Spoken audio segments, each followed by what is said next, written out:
So a few days ago, Eminem's manager Paul Rosenberg took the X to post about how Stans is still the #1 movie on Paramount+, and he thanked the fans for making this happen.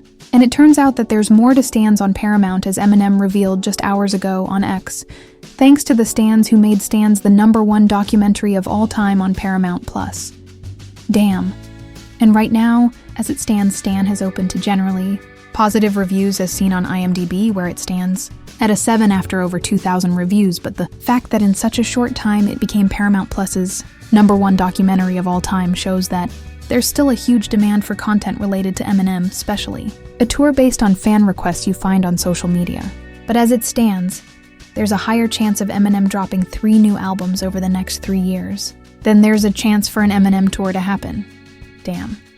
And moving on to the main topic today, we got Complex out here, shocking fans when they dropped their list for the 30 best pop movie soundtracks of all time.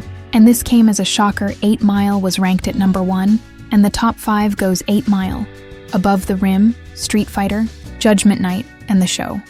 And Juice came in at #7, and Black Panther at #10, and coming from Complex, a hip-hop outlet that seems to be allergic to anything related to Eminem in recent years, was quite the surprise. And fans who've been following these lists from Complex have expressed their surprise. Rare Complex win, one user stated. And this is because we've seen Complex articles literally make up narratives on the spot and use said narrative to bump down Eminem during their rankings. And the most infamous was when they did a Versus ranking when Versus was still a thing, and Eminem didn't crack the top 10 because his hits did not age as well. Because there's no single objective measure available that points to that. And of course, they gave Jay-Z the #1 spot in that article. And back on topic when it comes to 8 Mile. It didn't just open to a positive reception from fans and critics. It also went on to become the most successful hip-hop soundtrack album of all time, and earned a spot in the top 10 for biggest hip-hop albums of all time based on global estimates. And overall, I'll be looking forward to your thoughts on the top 30 best hip-hop movie soundtracks from Complex. And moving on. Dame Dash is out here clashing with everyone, and we've got Cameron, 50 Cent, and Charlemagne catching hands from Dame Dash at the moment, and starting with Cameron. If you recall, we covered the story a while back after 50 Cent's broke. The news that he's got the rights to Paid in Full, and that Cameron was on his team as one of his executive producers for the show, and now apart from regretting his decision of making Cameron the vice president of Rockefeller. And Cameron straight up called Dame Dash Aliar for these claims, and spoke on Dame's obsession with being the boss now, since Dame Dash was on The Breakfast Club doing a 3v1 with the panel, where he also claimed 50 Cent doesn't own the rights to Paid in Full just days after congratulating Cameron for having 50 as his boss. 50 reacted to this claim from Dame Dash on Ig Dame going out bad. I don't know why he would say I'm capping about anything. Award-winning products take time. Catch 50 Ways to Catch a Killer on Fox Nation now. And since we got Cameron out here blasting 50 Cent's music while going back and forth with his former associate Dame Dash, some people have expanded. This ish is tripping me out at the fact that Cam and 50 used to beef, and now they are business partners. That is grown man. Ish.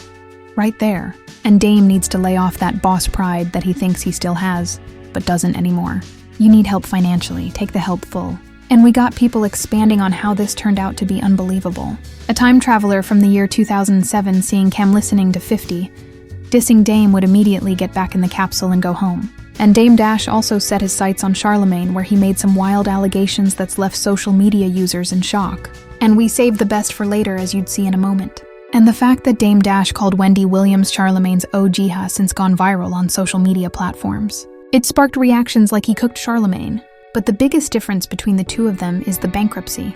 And overall, some believe, yeah, OG is Wendy Williams has got to be diss of the year. Oh, and we got more from Dame Dash this time around, on the notion that Charlemagne would never, ever criticize Jay-Z for anything, despite being known as one of the biggest haters in hip-hop radio.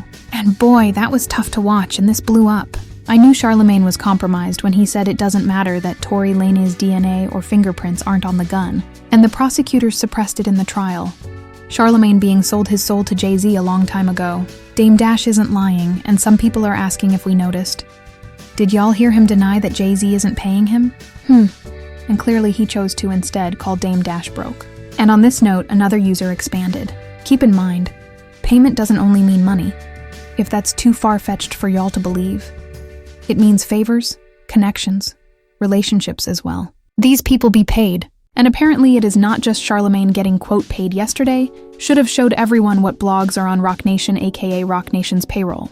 When them photos surfaced of Jay-Z and Beyonce at the table with Ivanka Trump and Jared Kushner, only one black media page posted about it, the rest stayed quiet. Let that have been any other artist. It will have been on every blog and a trending topic. And this goes back to Nicki Minaj's rant about Jay-Z playing the black community for personal gain back in July.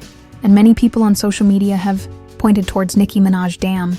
And that will be all for today, and I'll be looking forward to your thoughts in the comments section. Thanks for watching, and I will see you on the next one.